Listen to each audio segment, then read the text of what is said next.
Right, next step is going to be to remove this water pump, and the reason for that is, if I can show you,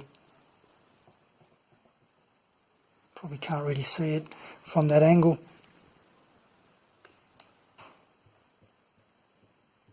Quite a bit of play. So I'm just going to remove this one. I'm going to remove these bolts and take it out and see what I can see inside.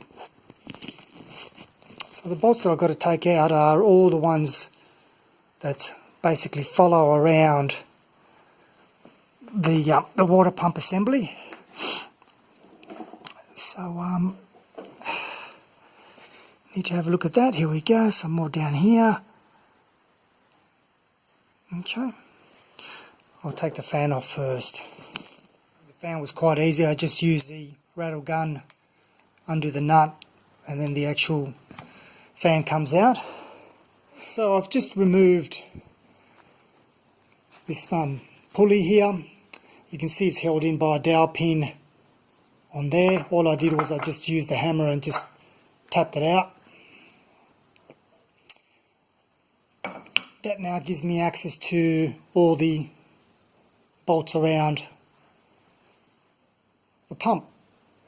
So I've started loosening them up, and I'll now take them off and we'll see what's inside.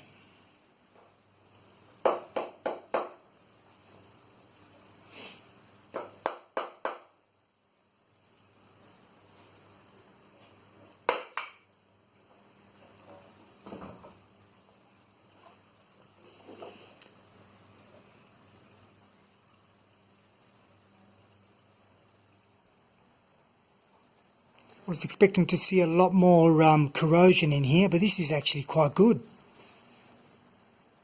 Again, really impressed with the condition, so happy with that.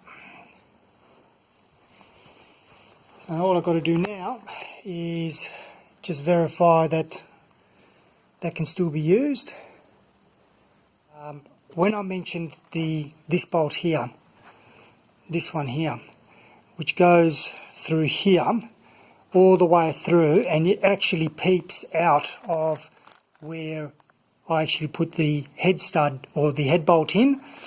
I might see whether or not I can maybe either cut it down, or you can see that there's a difference in length there, and I'm not sure why, so I'm going to have to do a little bit of measuring. But I certainly don't like having one bolt pierce through or penetrate the base of this stud here.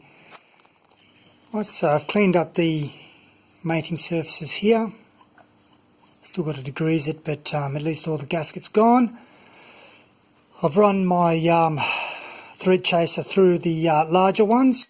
Well, it looks like unfortunately this pump is no good. I thought there was a lot of play on between the actual pulley and the shaft, but after tightening everything up, there's still quite a lot of play. That's a bit unfortunate. Anyway, so what I'm going to do is I'm going to take this out again, pull it apart, or remove the pump, and I'm going to go back to my 109 and use that one, I think, because I tried that and it looks pretty good. I'll show you what I mean. Right, here we are with the petrol 109. And this is the older style pulley, and there's no play there at all. So yeah, it means I'm going to have to remove the whole radiator and front panel, and which I want to do anyway, might as well. I also think I'll reuse this alternator, the one that I pulled out of the engine. I'm not sure of it. I mean, I can test it, but certainly it's got a lot of surface rust on it, so I might as well use that. I know that kind of works. Again, it may need to be serviced, I'm not sure. It did work while I was when I ran the engine, and I'm not even sure if I'm going to be able to use the original radiator, so we'll see how we go. But anyway, the thing is, I've got to remove all that to get to the pump housing, and I'll remove the housing and go from there. Okay, so I've pulled out the pump from the 109. It's not as in good condition. You can see there's a little bit of corrosion in there and so on, but there is absolutely no movement in the shaft. She spins beautifully, and of course it's more of the original anyway in my mind. So now I've just got to clean up the mating surfaces and pretty much put it in. No, I'm not going to paint it. I'm just going to leave it, give it old school character where I can. So, and this is where the business end is. So I've took it out of there. Interestingly, it used studs for the smaller ones, and it used standard bolts for the larger ones. So I'm not too sure what's going on there.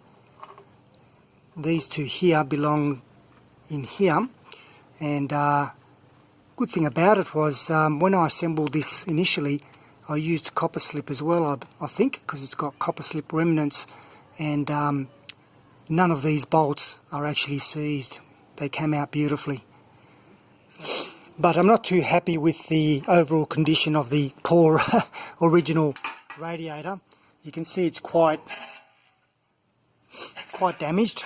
It will need a severe